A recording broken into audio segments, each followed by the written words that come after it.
Hello everyone, this is Aman Mishra. Welcome to our channel. पिछली class में हमने लाइट चैप्टर को स्टार्ट कर दिया था और कुछ टॉपिक को पढ़ लिया था। कौन कौन से टॉपिक पढ़ लिया था एक बार फटाफट रिवीजन कर ले रहे हैं। तो भाई हमने सबसे पहले पढ़ा था लाइट। लाइट क्या होता है? तो light is a form of energy which helps us to see object. Light क्या होता है बेटा? एनर्जी का एक तरह से रूप होता है जो हमें देखने में हेल्प करता है। फिर हमने लाइट की कुछ प्रॉपर्टीज पढ़ा था, जैसे कि लाइट इलेक्ट्रोमैग्नेटिक वेव है, तो इसको ट्रैवल करने के लिए मीडियम की जरूरत नहीं होती है। लाइट सबसे फास्टेस्ट थिंग होता है हमारे यूनिवर्स में, ठीक है, जिसकी स्पीड कितनी कितनी होती है? 3 × 10⁸ मीटर पर सेकेंड। फिर हमने पढ़ा था क्या कि जो लाइट है वो वेव नेचर, पार्टिकल नेचर दोनों शो करता है। ये सारी चीज हमने प्रॉपर्टीज में पढ़ लिया था। एक और प्रॉपर्टी पढ़ा था क्या कि लाइट स्ट्रेट लाइन में ट्रैवल करता है। फिर हमने देखा था इलेक्ट्रोमैग्नेटिक वेव्स में बहुत सारे वेव आते हैं, gamma ray, X ray, UV rays, VIBGYOR, radio waves, infrared, microwave. इनमें से सिर्फ हम देख किसको सकते हैं भाई? विबग्योर को, यानी कि लाइट को देख सकते हैं। इनमें से बाकी किसी को देख नहीं सकते, ठीक है। चलो आगे बढ़ते हैं। फिर हमने क्या पढ़ा था कि भाई लाइट बेसिकली एक ऑप्टिक्स नाम के ब्रांच से उठाया गया, फिजिक्स का या साइंस का वो ब्रांच है ऑप्टिक्स, जिसमें हम लाइट के बारे में स्टडी करते हैं। देन फिर हमने पढ़ा था कि भाई कुछ बेसिक टर्म देखे थे कि जैसे रे क्या होता है। तो रे बेसिकली लाइट का प्रोपगेशन का डायरेक्शन बताता है, इसको हम रे कहते हैं। एक तरह से ज्योमेट्रिकल रिप्रेजेंटेशन होता है जो लाइन और एरो के साथ हम ड्रॉ करते हैं। ये एरो बताता है कि लाइट किधर जा रही है, किधर से आ रही है। फिर हमने क्या पढ़ा कि भाई बीम ऑफ लाइट क्या होता है। बीम ऑफ लाइट क्या होता है? बहुत सारे लाइट रेज एक साथ जाते हैं ना, तो बंच ऑफ लाइट रेज के जो गुच्छे हैं, समूह है, इसी को हम क्या कहते हैं? बीम कहते हैं। फिर हमने पढ़ा क्या कि कितने प्रकार के लाइट बीम होते हैं। तो भाई लाइट बीम बेसिकली 3 प्रकार के होते हैं: parallel beam of light, convergent beam of light और divergent beam of light. Parallel beam of light में हमने क्या पढ़ा था कि लाइट रेज जो होते हैं वो इक्वी स्पेस्ड, इक्वी डिस्टेंस होते हैं, जैसे मैथ्स में पैरेलल लाइन होता है ना, बिल्कुल भाई। कन्वर्जेंट बीम ऑफ लाइट क्या होता है बेटा? जब डिफरेंट डायरेक्शन से लाइट आकर एक सिंगल पॉइंट पे मिलती है उसको हम क्या कहते हैं? कन्वर्जेंट बीम ऑफ लाइट कहते हैं। डाइवर्जेंट बीम ऑफ लाइट क्या होता है? जब किसी एक सिंगल पॉइंट से लाइट रेज डिफरेंट डायरेक्शन में डाइवर्ज होती है, इसी को हम डाइवर्जेंट बीम ऑफ लाइट कहते हैं। फिर हमने पढ़ा भाई क्या कि जब भी किसी सरफेस पे लाइट रेज गिरती है तो 3 फिनोमेना होता है। क्या? कुछ तो लाइट रेस रिफ्लेक्ट होकर चली जाती है सेम मीडियम में, यानी सेम मीडियम में लाइट रेस का बाउंस बैक होना, लाइट का आना, टकरा करके उसी मीडियम में वापस चले जाना, इसी को हम क्या कहते हैं? रिफ्लेक्शन कहते हैं। कुछ लाइट रेस क्या होते हैं? उनके पाथ में बेंडिंग हो जाती है, मतलब जाना तो सीधे चाहिए था बट लाइट के पाथ में बेंडिंग हो जाती है। इसी बेंडिंग ऑफ लाइट इसको हम क्या कहते हैं? रिफ्लेक्शन कहते हैं। तो बेसिकली हमें इस चैप्टर में रिफ्लेक्शन और रिफ्रैक्शन यही पढ़ना है, ठीक है। एक और फिनोमेना होता है कि जब भी लाइट किसी पानी के या किसी भी सरफेस पे गिरता है तो लाइट का कुछ एनर्जी जो होता है, हीट होता है, उसे वो सरफेस एब्जॉर्ब कर लेता है, ठीक है। इसे एब्जॉर्प्शन कहते हैं। एब्जॉर्प्शन हम फिजिक्स में नहीं पढ़ते, केमिस्ट्री में पढ़ते हैं। देन हमने चैप्टर स्टार्ट करा था यहाँ पे कि रिफ्लेक्शन क्या होता है। तो reflection basically bouncing back of light rays होता है विद इन सेम मीडियम, इसी को हम रिफ्लेक्शन कहते हैं। लॉज ऑफ रिफ्लेक्शन में हमने पढ़ा था 2 लॉ होते हैं रिफ्लेक्शन के। एक तो फर्स्ट लॉ क्या कहते हैं बेटा? Angle of incidence equal to angle of reflection. मतलब ये जो लाइट आ रही है टकरा के जा रही है, तो नॉर्मल और इंसिडेंट रे के बीच में जो एंगल होता है उसे एंगल आई कहते हैं। नॉर्मल और रिफ्लेक्टेड रे के बीच में जो एंगल होता है उसे एंगल आर कहते हैं। और पहला लॉ बताता है कि एंगल आई बराबर क्या होता है? एंगल आर होता है। यानी अगर ये 30 डिग्री है तो ये भी क्या होगा? 30 डिग्री होगा, ठीक है। अच्छा, सेकंड लॉ क्या पढ़ा था? सेकंड लॉ हमने देखा था ये जो इंसिडेंट रे है, रिफ्लेक्टेड रे है, नॉर्मल लाइन है, ये सभी के सभी एक ही प्लेन में रहते हैं about point of incidence, plane change नहीं करते हैं। चलो भाई, ये सब बेसिक चीजें आपने 6th, 7th और 8th में भी पढ़ा होगा, 9th में नहीं पढ़ा होगा। फिर हमने पढ़ा था भाई इमेज क्या होता है। तो इमेज वो पॉइंट होता है, वो प्लेन होता है जहां पे 2 या 2 से ज्यादा लाइट रेज आकर के मिलते हैं या हमें लगता है मिल रहे हैं। अच्छा, इस बेसिस पे जो इमेज होते हैं 2 प्रकार के होते हैं। एक तो रियल इमेज होता है, दूसरा क्या होता है बेटा? वर्चुअल इमेज होता है। रियल इमेज क्या होता है? इसमें लाइट रेज सही में मिलते हैं, वास्तविकता में मिलते हैं। वर्चुअल इमेज क्या होता है? इसमें लाइट रेज सही में नहीं मिलते हैं, ठीक है, ऐसा लगता है कि मिल रहे हैं। यानी इसलिए वर्चुअल इमेज को हिंदी में आभासी प्रतिबिंब कहते हैं और रियल इमेज को हम क्या कहते हैं? वास्तविक प्रतिबिंब कहते हैं। इसमें बेटा जो रियल इमेज होता है इन्वर्टेड, उल्टा होता है। रियल इमेज को कैसे पहचाने? तो जो उल्टा इमेज जो बनता है उसे हम इन्वर्टेड कहते हैं, और जो सीधा इमेज बनता है उसे इरेक्ट कहते हैं। तो वर्चुअल इमेज हमेशा इरेक्ट होता है, रियल इमेज हमेशा इन्वर्टेड यानी कि उल्टा होता है, ठीक है। आगे बात करते हैं बेटा, जो रियल इमेज होता है उसको हम स्क्रीन पे ऑब्टेन कर सकते हैं, वर्चुअल इमेज को स्क्रीन पे ऑब्टेन नहीं कर सकते। एग्जांपल क्या है? तो हमारे घर में जो शीशा होता है उसमें जो अपना इमेज देखते हैं, तो image formed on a plane mirror, ये किसका एग्जांपल है बेटा? वर्चुअल इमेज का एग्जांपल है। ऐसी जो कॉन्वेक्स मिरर होता है और कॉन्केव लेंस होता है, ये हमेशा वर्चुअल इमेज बनाते हैं। इनके बारे में इस चैप्टर में डिटेल में पढ़ेंगे। फिर हमने क्या पढ़ा था? इसके एग्जांपल देखा था रियल इमेज में कि जो हम मैग्नीफाइंग ग्लास के द्वारा पेपर पे सन का इमेज बनाते हैं, पेपर जलाते हैं, ठीक है, बचपन में एक्सपेरिमेंट करा होगा, ये रियल इमेज होता है। ऐसी जो सिनेमा हॉल के जो स्क्रीन पे इमेज बनते हैं वो भी क्या होते हैं? रियल इमेज के एग्जाम्पल हैं, ठीक है। तो इतना कुछ हमने पिछले क्लास में पढ़ लिया था। आज का जो हमारा टॉपिक है वो क्या है बेटा? वो है image form by plane mirror. मतलब जो घर में हमारा शीशा होता है उसको हम हिंदी में क्या कहते हैं बेटा? हिंदी में हम कहते हैं समतल दर्पण। तो समतल दर्पण में कैसे इमेज बनता है उसको आज हम क्या करने वाले हैं? स्टडी करने वाले हैं, ठीक है। तो भाई यहाँ पे एक छोटा सा डायग्राम देख सकते हो क्या? जैसे कि मान लो यहाँ पे एक ऑब्जेक्ट रखा है, ठीक है, ऑब्जेक्ट से एक लाइट रेज ऐसे गई और टकरा करके वहीं से वापस आ गई, ठीक है, दूसरा लाइट रेज हमने यहां से पास करा और ये टकरा करके ऐसे लाइट रेज वापस आ गया, ठीक है। अब मुझे बताओ क्या ये रियल वर्ल्ड में कभी मिल पाएगा? कभी नहीं मिलेगा।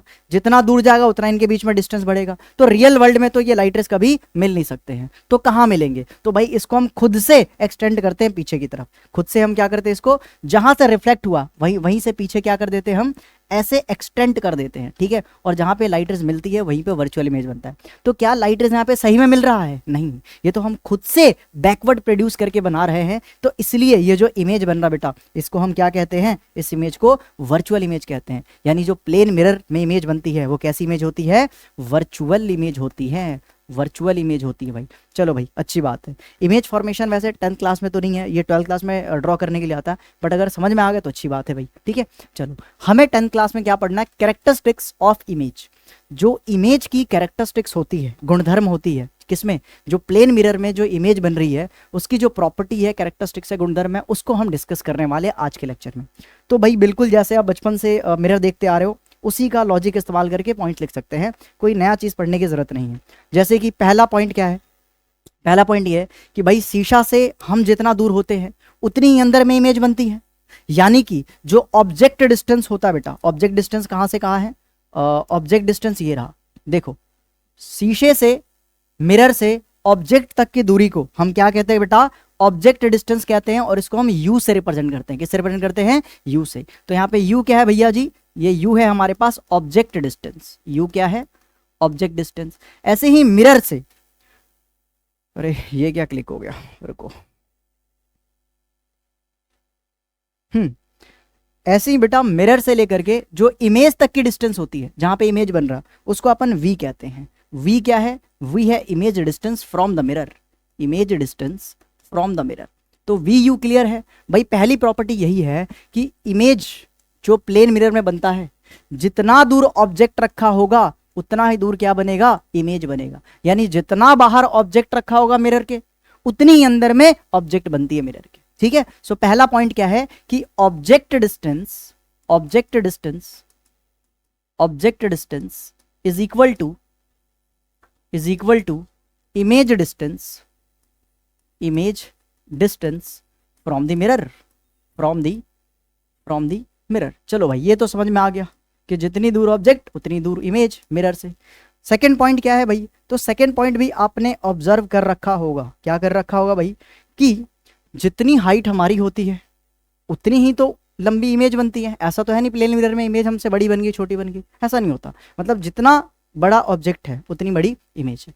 यानी कि हाइट ऑफ ऑब्जेक्ट बराबर होता है किसके? हाइट ऑफ इमेज के, ठीक है। जितना हाइट ऑब्जेक्ट का उतनी हाइट इमेज का। तो सेकंड प्रॉपर्टी क्या है? सेकंड प्रॉपर्टी है height of object equals to height of image. इसको बस अपने शब्दों में लिख लो। क्या होता है भाई? कि height of object is equal to क्या? Height of image, height of image, ठीक है भाई।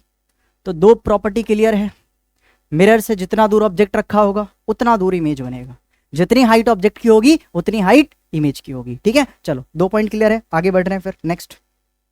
नेक्स्ट पॉइंट क्या है बेटा? नेक्स्ट पॉइंट है कि जो प्लेन मिरर में इमेज बनती है वो वर्चुअल बनती है। और वर्चुअल इमेज कैसे पता चल रहा? सीधी इमेज बन रही है, देखो ना, इसका मुंडी ऊपर, इसका भी मुंडी ऊपर, मतलब सर ऊपर तो ऊपर ही रहेगा, उल्टा नहीं बनेगा, ठीक है। चलो, तो थर्ड पॉइंट क्या है बेटा? जो इमेज बनता है वो क्या बनता है? वर्चुअल, ठीक है। वर्चुअल को हिंदी में आभासी कहते हैं, ठीक है। अच्छा, वर्चुअल कैसे पहचाना? सीधा इमेज बन रहा है, इरेक्ट बन रहा है, यानी इरेक्ट इमेज बन रहा है, ठीक है। पांचवा प्रॉपर्टी कौन सा होता है? तो तुमने एक चीज जरूर ऑब्जर्व करा होगा जब शीशे में देखते हो कि जब भी हम मिरर में, प्लेन मिरर में राइट वाली हैंड उठाते हैं तो इमेज में लेफ्ट वाली हैंड नजर आती है, और लेफ्ट वाली उठाते हैं तो राइट। ऐसी राइट वाला ईयर लेफ्ट नजर आता है, लेफ्ट वाला राइट नजर आता है। तो इस फिनोमिना को हम क्या कहते हैं? इस फिनोमिना को अपन लोग लेटरल इन्वर्जन कहते हैं। क्या कहते हैं भाई? लेटरल इन्वर्जन कहते हैं। और हिंदी में इसको पार्श्व परिवर्तित कहते हैं, मतलब दाएं का बाएं नजर आना, बाएं का दाएं नजर आना, ठीक है।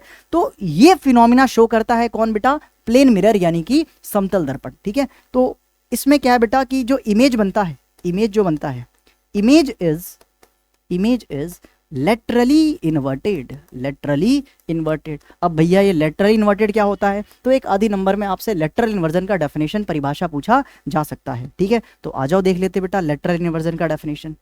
लेटरल इन्वर्जन, लेटरल इन्वर्जन तो जो हमने हिंदी में समझा अपने शब्दों में, वैसे ही इसको इंग्लिश में कन्वर्ट कर सकते हो। कैसे? जब राइट साइड ऑब्जेक्ट का लेफ्ट नजर आए मिरर में, लेफ्ट साइड राइट नजर आए, ठीक है, तो इस फिनोमिना को हम क्या कहते हैं, लेटरल इन्वर्जन कहते हैं। डेफिनेशन लिखते हैं, the phenomena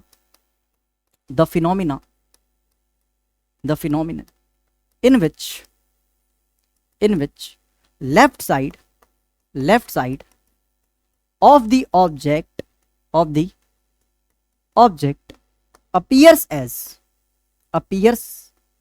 appears as right, और राइट वाली लेफ्ट नजर आएगी, तो इसको लिख सकता हूं एंड वाइस वर्सा, ठीक है, वाइस वर्सा। इसी को हम क्या कहते हैं बेटा, कॉल्ड लेटरल इन्वर्जन। LI का मतलब क्या है यहाँ पे, लेटरल इन्वर्जन है। कोई डेली लाइफ एग्जांपल बता सकते हो लेटरल इन्वर्जन का, कोई भी, कोई तो बताओ भाई। एम्बुलेंस, बहुत बढ़िया, सही, कृष्णा ने सही बोला भाई कि जो लेटरल इन्वर्जन का डेली लाइफ में जो एग्जांपल होता है वो क्या होता है, एम्बुलेंस होता है। एम्बुलेंस में देखा होगा सही से लेटर लिखा नहीं होता, मतलब ऐसे देखोगे तो नजर नहीं आएगा सही से लिखा, बट वही उसके फ्रंट में जो गाड़ी होते हैं उसके शीशा में देखोगे तो एम्बुलेंस प्रॉपरली लिखा होता है। अब ये एम्बुलेंस का ऐसे विचित्र लेटर क्यों लिखा होता है, एक्चुअली जो एम्बुलेंस लिखा होता है कैसे लिखा होता है, लेटरली इन्वर्टेड लिखा होता है, सो दैट जो आगे वाले ड्राइवर है उनको सीधा दिखे एम्बुलेंस, तो जगह छोड़ दे, ठीक है, एम्बुलेंस जाने की जगह छोड़ दे। तो यही रीजन है कि एम्बुलेंस को लेटरली इन्वर्टेड लिखते हैं, ताकि आगे वाले ड्राइवर को पता चल जाए पीछे एम्बुलेंस है, ठीक है, एम्बुलेंस है, और वो जगह छोड़ दे। तो क्या भैया आवाज नहीं सुन सकता एम्बुलेंस का, सुन सकता है, ठीक है, बट क्या पता उसने ईयरफोन लगा रखे हो, वैसे ईयरफोन लगा के ड्राइव नहीं करना चाहिए। चलो ठीक है, तो इसका डेली लाइफ में एग्जाम्पल क्या हो गया, एम्बुलेंस हो गया, एम्बुलेंस, ठीक है। तो एम्बुलेंस हमेशा लेटरली इन्वर्टेड लिखा होता है, रीजन क्या होता है मैंने बता दिया, ठीक है। चलो तो फटाफट एक बार हिंदी में भी देख ले रहे बेटा। अच्छा, हिंदी वालों के लिए मैंने प्रावर्तन, ये सब तो पिछले क्लास में हो गया था। प्रावर्तन क्या होता है, लाइट का आना, टकरा के चले आना वापस, इसको प्रावर्तन कहते हैं। फिर हमने प्रावर्तन के नियम देखे थे कि जो आपतन कोण होते हैं यानी एंगल आई होते हैं वो बराबर होता है किसके बेटा, एंगल आर के, प्रावर्तन कोण के। ये पहला नियम था। दूसरा नियम हमने क्या पढ़ा था कि ये जो आपतित किरण है, प्रावर्तित किरण है, और ये जो अभिलंब है यानी कि नॉर्मल लाइन है, ये सभी के सभी एक ही तल में होते हैं, एक ही पृष्ठ पे होते हैं, एक ही प्लेन में होते हैं, ठीक है। फिर आज हमने क्या पढ़ा हिंदी में, आज हमने पढ़ा समतल दर्पण द्वारा बना प्रतिबिंब की क्या गुण धर्म है, क्या विशेषता है। तो उसमें पहला विशेषता देखा कि ये सदैव आभासी होते हैं, आभासी बोले तो वर्चुअल इमेज होते हैं, यानी कि जो पर्दे पर नहीं बन सकते उसको स्क्रीन पे ले नहीं सकते हैं, ठीक है। दूसरा क्या था, प्रतिबिंब का साइज बिंब के साइज के बराबर होता है। ये जो बेटा ऑब्जेक्ट होता है इसको हिंदी में बिंब कहते हैं, क्या कहते हैं बेटा जी,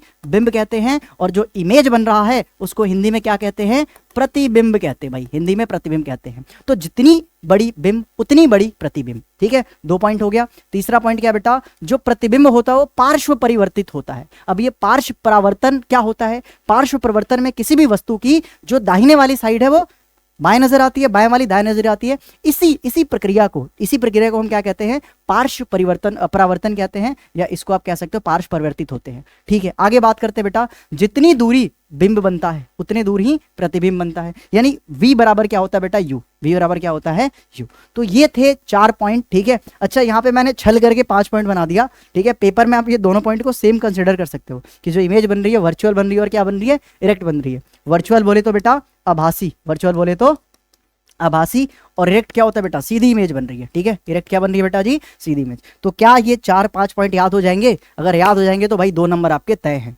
अगर पेपर में भले ही 2 नंबर का है, आप लोग कितने पॉइंट लिख के आओगे, 4 पॉइंट लिख के आओगे, छोड़ना मत। क्या पता वो 2 पॉइंट के हाफ, 1 पॉइंट के हाफ मार्क्स दे रखा हो, ठीक है, तो ऐसे भी हो सकता है, तो छोड़ना कुछ भी नहीं है। चलिए आगे बढ़ते बेटा, आगे बढ़ते हैं। क्या हमारा प्लेन मिरर का दी एंड हो गया। आज हम स्टार्ट करने जा रहे हैं क्या, स्फेरिकल मिरर क्या होता है। तो भाई नाम से ही पता चल रहा है स्फेरिकल मिरर। स्फेरिकल मिरर ये है, किससे बना है स्फेरिकल मिरर, भाई नाम से पता चल रहा है कि स्फेयर से बना है। किससे बना बेटा, स्फेयर से बना है। आ जाओ एक स्फेयर ले रहे भाई, ठीक है। तो स्फेरिकल मिरर बेसिकली किससे बनते हैं भाई, स्फेयर से बनते हैं। स्फेरिकल मिरर किससे बनते हैं, स्फेयर से बनते हैं। कैसे बनते हैं स्फेयर से, तो भाई देखो, एक मैंने मान के चलो 2D में मैं लिख रहा हूँ, क्योंकि यार 2D में ना काटना आसान होता है। तो भाई इधर साइड में अपन ने क्या करा, एक स्फेयर ले लिया 2D में, ठीक है, ये हमारा स्फेयर हो गया। अब इसको मैंने काट दिया बीचों बीच, इसको हमने काट दिया, अच्छा बीचों बीच नहीं कटा, रुको, ठीक है, इसको हमने काट दिया बीचों बीच, मान लो यार बीचों बीच कटा।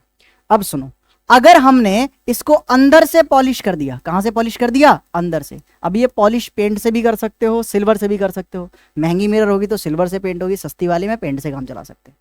अच्छा, ऐसे हम भैया बाहर भी तो पेंट कर सकते हैं, बिल्कुल कर सकते हैं भाई। अब सुनो, ऐसा मिरर जिसका रिफ्लेक्टिंग सरफेस बाहर की तरफ हो, मतलब पेंट पीछे तो रिफ्लेक्शन तो बाहर ही होगा ऑब्वियसली, तो इस मिरर को हम क्या कहते हैं भैया? इस मिरर को कॉन्वेक्स मिरर कहते हैं। क्या कहते हैं? कॉन्वेक्स मिरर कहते हैं। और हिंदी में इसी को क्या कहते हैं? उत्तल दर्पण कहते हैं। क्या कहते हैं भाई? उत्तल दर्पण कहते हैं, उत्तल दर्पण कहते हैं। चलो भाई, अच्छी बात है। अच्छा, ऐसा मिरर जिसका रिफ्लेक्टिंग सरफेस अंदर की तरफ हो, अंदर की तरफ हो, तो इसको हम क्या कहते हैं? इसे हम कॉनकेव कहते हैं। Concave mirror, concave mirror. अच्छा, ऐसे याद कर सकते हो, केव मतलब होता है गुफा, तो अंदर में है ना, तो कॉनकेव मिरर है, सिंपल सी बात है। ठीक है। अच्छा, इसको हिंदी में क्या कहते हैं? इसको उत्तल कह रहे, तो इसको क्या कहते हैं बेटा? अवतल दर्पण कहते हैं। अवतल दर्पण, अवतल दर्पण कहते हैं भाई। ठीक है, तो ये दो प्रकार के मिरर हैं। क्लियर हुआ भाई? सबसे पहले डेफिनेशन लिखने जा रहे हैं हम किसका? स्फेरिकल मिरर का। ठीक है, सबसे पहले डेफिनेशन अपन लिखेंगे स्फेरिकल मिरर का। क्या होता है स्फेरिकल मिरर? तो अभी बताया, ऐसे मिरर जो स्फेयर से बनते हैं, या उसको ऐसे भी लिख सकते हैं आप, ऐसे मिरर जिसका रिफ्लेक्टिंग सरफेस कर्व हो, कर्व मतलब मुड़ा हुआ, या तो बाहर की तरफ या तो अंदर की तरफ, तो इसी मिरर को हम स्फेरिकल मिरर कहते हैं। तो आ जाओ, डेफिनेशन लिखते बेटा। Mirrors, mirrors, mirrors whose reflecting surface, whose reflecting surface, reflecting surface is curved। अब वो कर्व्ड अंदर भी हो सकता है, बाहर भी हो सकता है, डिपेंड कर रहा है कौन से टाइप का मिरर है भाई। ठीक है, तो mirrors whose reflecting surface is curved, उसी को हम क्या कहते हैं बेटा? Called spherical mirror, spherical mirrors. या ऐसे भी डेफिनेशन बना सकते हो। ठीक है, स्फेरिकल मिरर्स ऐसे बना सकते हो क्या? कि स्फेरिकल मिरर ऐसे मिरर्स होते हैं जो किससे बनते हैं? स्फेयर से बनते हैं। ठीक है, तो सेकंड पॉइंट डाल सकते हैं बेटा, ये किससे बनते हैं?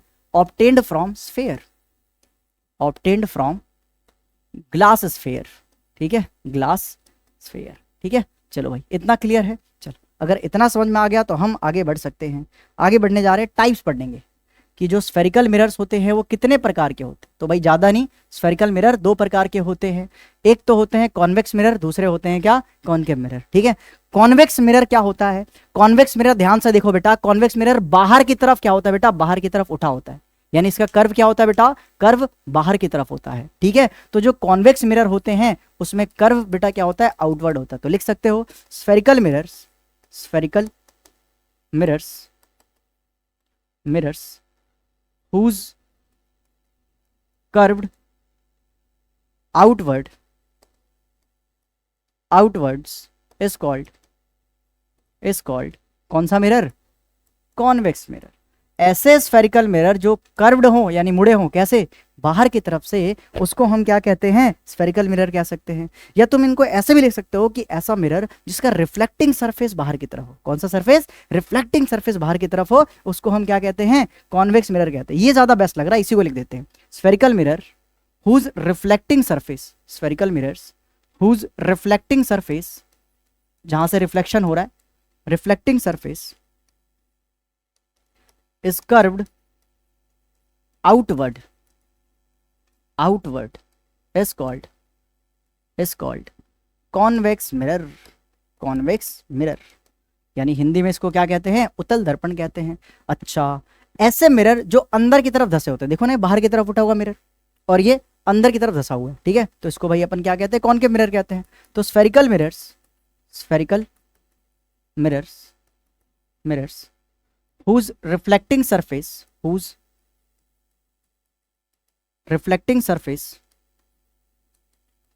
is curved inward is called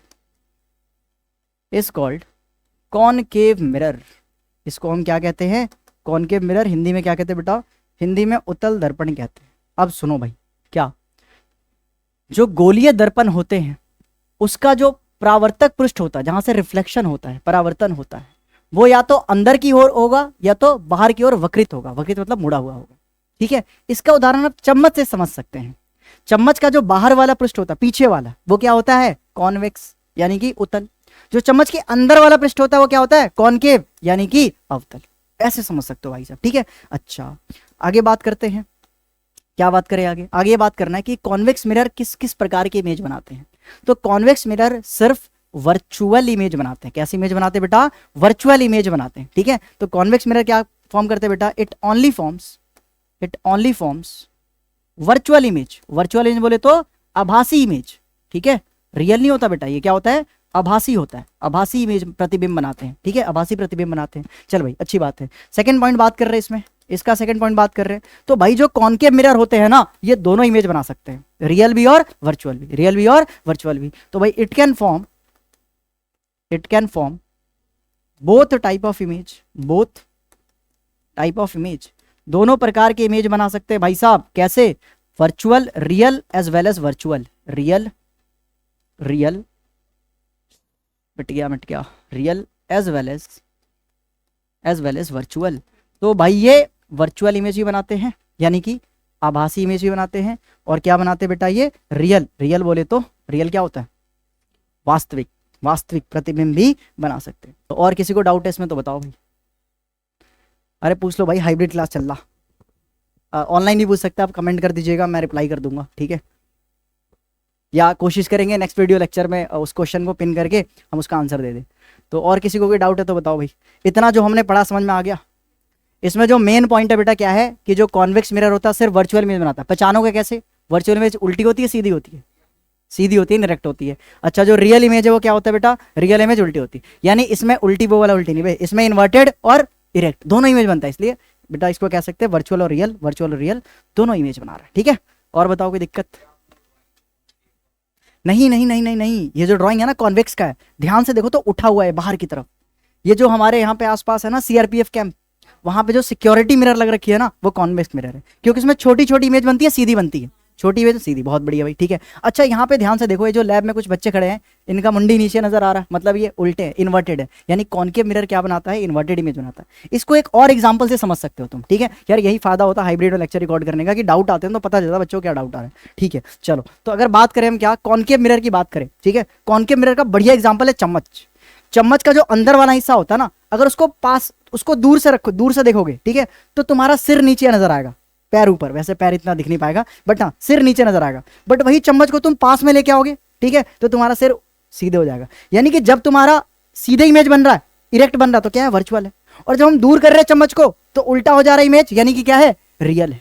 तो पास करते हैं तो वर्चुअल इमेज बनता है, दूर करते हैं तो रियल इमेज। तो यही तो रीजन है कि भाई जो कॉन्केव मिरर है वो दोनों बना पाता है। पास करेंगे तो वर्चुअल, दूर करेंगे तो रियल। पहचाने कैसे? वर्चुअल वाली सीधी, रियल वाली उल्टी। ठीक है, तो देख सकते हो ये लोग दूर खड़े होंगे, पास खड़े होंगे, दूर होंगे ना, इसलिए ये इन लोगों का इमेज क्या बन रहा बेटा? इसमें इन्वर्टेड बन रहा भाई साहब। और इन्वर्टेड इमेज बन रहा है तो क्या होगा? रियल होगा। समझ में आया कि नहीं आया भाई?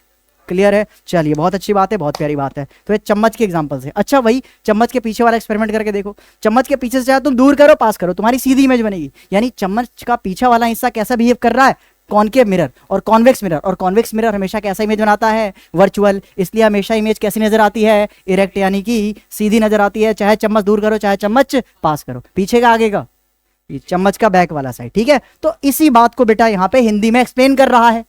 चम्मच के उदाहरण लेके समझा जा सकता है कैसे, कि अगर चम्मच का गोलीय पृष्ठ अंदर की ओर होता है तो वह केवल अवतल दर्पण की तरह बिहेव करता है। कैसे पता चलता है अवतल दर्पण कैसे बिहेव कर रहा बेटा? इसमें दोनों इमेज बन रही है, रियल भी और वर्चुअल भी। अच्छा, वही उसका बाहर की ओर का देखोगे तो वो उत्तल दर्पण जैसा बिहेव करता है। पता कैसे चलेगा? करके देख लो एक्सपेरिमेंट घर पे जाके, कि सीधे इमेज बनेगा, चाहे दूर रखो चाहे पास रखो। चलिए, तो इतना हो गया। अब हमें कुछ बेसिक टर्म्स पढ़ने हैं। Principal axis, pole, aperture, centre of curvature, focus, focal length, radius, curvature, ये सब चीज पढ़ेंगे। उससे पहले आप लोग इतना नोट डाउन कर लीजिए, और जो ऑनलाइन लेक्चर देख रहे हैं वीडियो पॉज करके अभी नोट कर लो। ठीक है, साथ साथ नोट करते रहो, वरना बैकलॉग इतना भयंकर बनेगा कुछ कह नहीं सकते। ठीक है, चलिए तो फटाफट नोट करिए, जब तक शुरू हो जाइए।